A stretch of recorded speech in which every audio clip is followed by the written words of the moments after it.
देख रहे हैं के न्यूज़ HD। मैं हूं हारिस अली शाह गिलानी। चलते हैं आज की अहम खबरों की तरफ।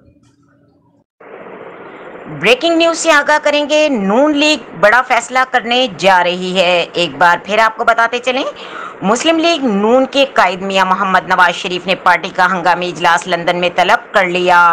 जराये के मुताबिक वजीर आजम शहबाज शरीफ कल लंदन रवाना होंगे। वफाकी काबीना के अरकान एहसन इकबाल और मरियम औरंगजेब भी इनके हमरा जाएंगे, जबकि शाहिद खाकान अब्बासी पहले ही लंदन में मौजूद हैं। जराये का कहना है कि पार्टी कायद नवाज शरीफ को बाज़ मामलात पर तहफ़्फ़ुज़ात हैं और नून लीग कोई बड़ा फैसला करने जा रही है।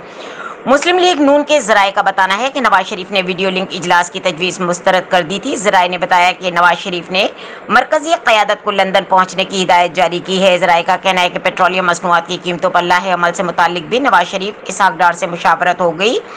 जराये ने बताया कि आइंदा इलेक्शन और पंजाब में काबीना और पावर शेयरिंग से भी मुतालिक पार्टी इजलास में अहम फैसले किए जाने का इम्कान है। मजीद खबरों और अपडेट्स के लिए हमारे साथ रहिएगा। तब तक के लिए अपना ख्याल रखिएगा। अल्लाह हाफिज।